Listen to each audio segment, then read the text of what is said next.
Seja bem-vindo ao canal Ousar Saber Psicologia. Esse canal tem o intuito de trabalhar com temas ligados à psicologia. E o tema de hoje será ataque de pânico. Se esse assunto te interessa, fica aqui. Depois da vinheta a gente já começa.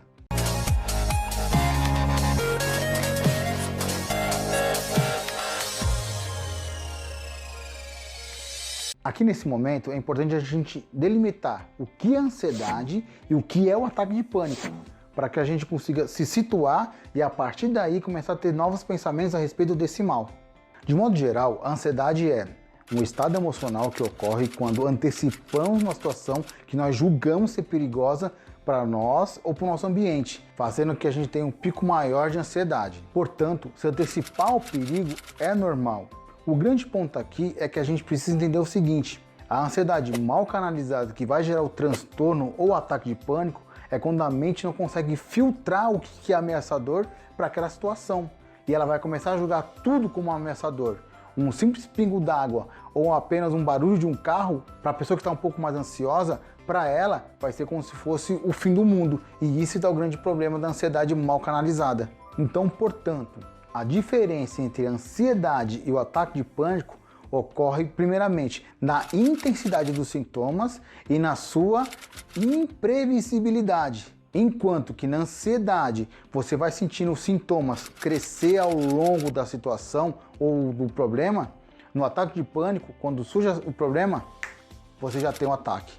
Enquanto na ansiedade as suas causas são mais lógicas e concretas, no ataque de pânico muitas das vezes o seu surgimento é abrupto. Os graus de ansiedade são mais ou menos assim: vai de uma mínima, passando por uma leve, uma moderada e uma severa. Já na severa, a gente vai começar a ter alguns sintomas do transtorno de ansiedade generalizada. E isso aqui fica para um próximo vídeo. Se você quiser saber um pouco mais do transtorno de ansiedade generalizada, deixe nos comentários se você gostaria desse tema, que a gente faz esse vídeo para vocês. Segundo o DSM-5, que é o Manual de Transtornos Mentais, que nós psicólogos usamos, define o ataque de pânico como quando há o surgimento abrupto de medo e um desconforto intenso.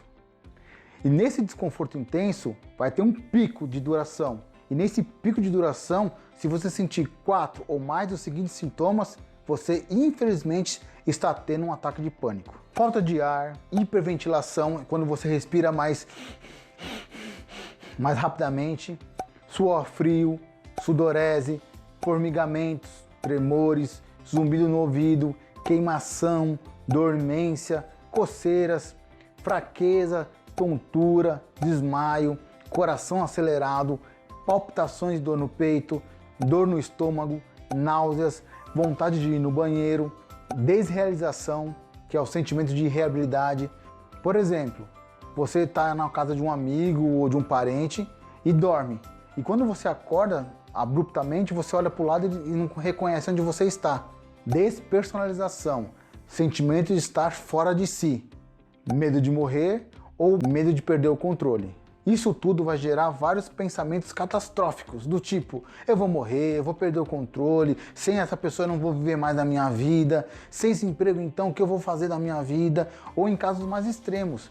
É engraçado ou trágico de pensar que muitas pessoas dão entrada no hospital com princípio de ataque, de ataque cardíaco, e quando é diagnosticado, o médico vem falar para a pessoa, o paciente, que ele está sofrendo de um ataque de pânico. As sensações e os sentimentos e as reações fisiológicas são muito parecidas, principalmente na dormência do braço. Tem muita gente que começa a sentir dormência nos braços e começa a associar aquilo como se fosse um ataque cardíaco.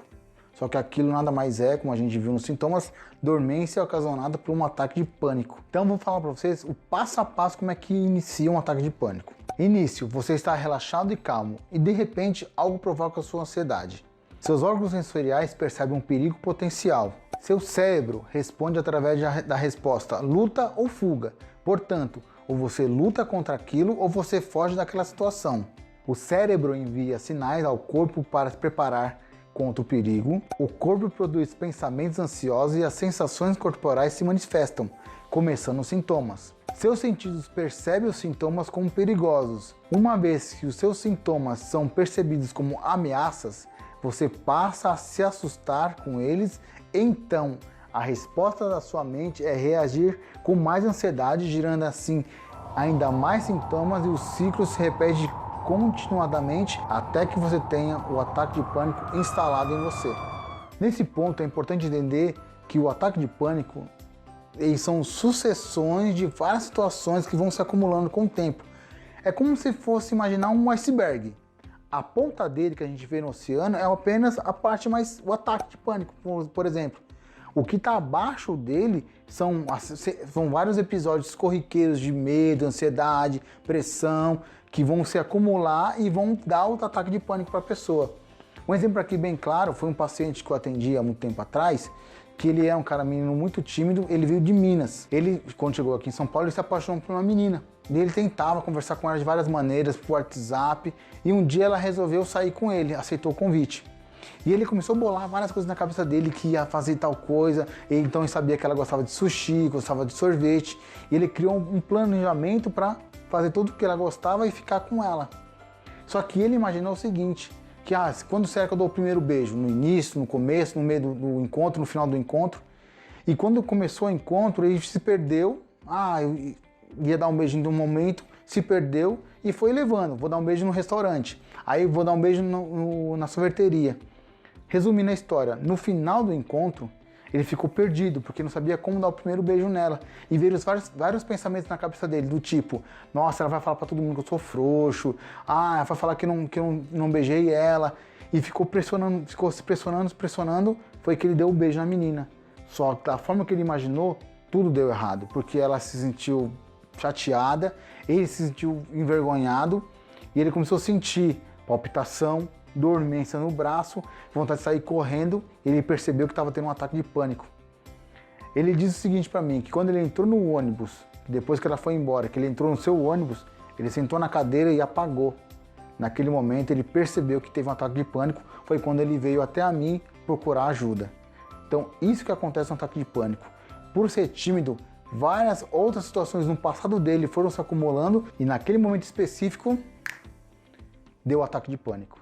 Está gostando desse conteúdo? Então não se esqueça de curtir esse vídeo, isso nos motiva muito. Vamos agora continuar o vídeo para ensinar vocês como faço para me controlar diante de um ataque de pânico. As maneiras mais eficazes de controlar um ataque de pânico são: primeiro ponto importante, desvie a sua atenção da situação. Como assim, Francisco? Por exemplo, como o meu paciente, quando ele começou a ter um ataque de pânico, se ele começasse a perceber não sintomas, desviar a atenção para outra coisa, nesse momento a sensação dele ia começar a diminuir. Então isso que é muito importante, desviar a atenção da situação. Diminua o ritmo da sua respiração. Aqui eu vou dar duas técnicas, tá? A primeira técnica importante é a respiração diafragmática. Então, usar a respiração usando o seu diafragma é muito importante para controlar essa respiração.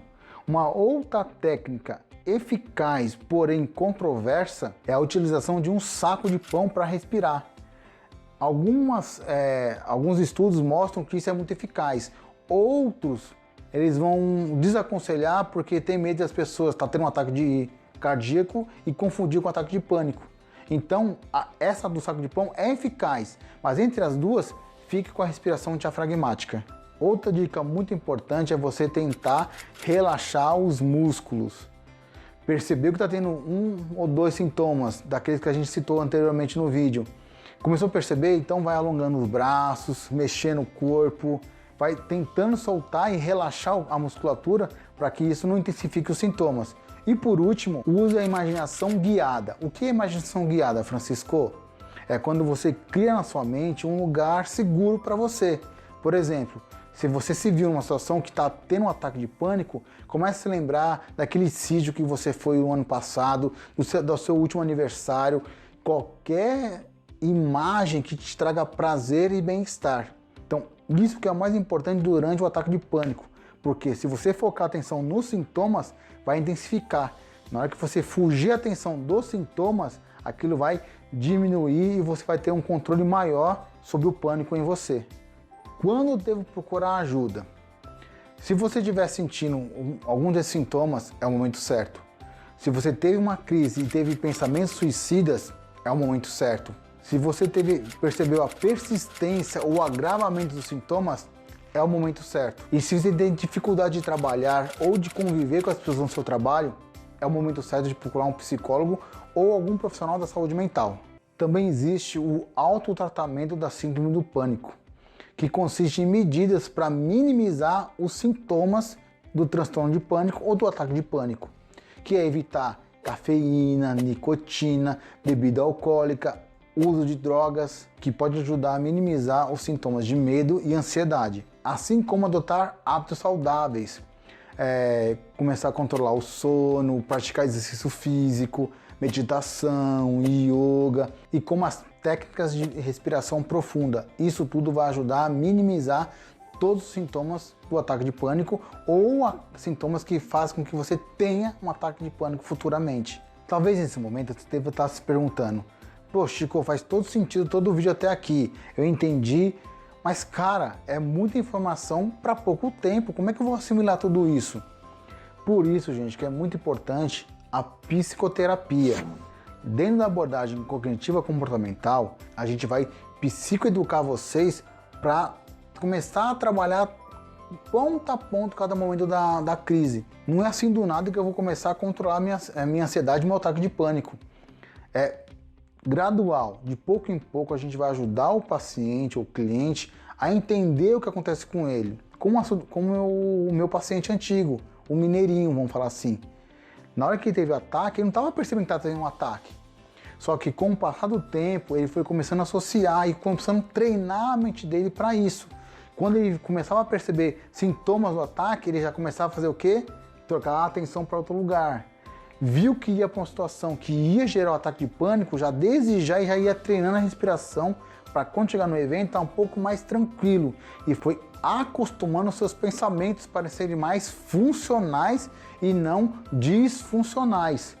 E dessa maneira, com o passar de semanas, ele foi percebendo a diferença. Da primeira semana de tratamento até a quinta semana de tratamento foi quando ele conseguiu sair novamente com a menina e tudo deu certo para ele. Pronto, o cérebro dele estava psicoeducado. Obrigado por ter vindo até aqui. Lembre-se que seu apoio é muito importante para a gente. Se você não é inscrito, se inscreva no canal, ative o sininho para notificação de próximos vídeos. Compartilhe esse vídeo e me ajude a ajudar mais pessoas. E até o próximo vídeo.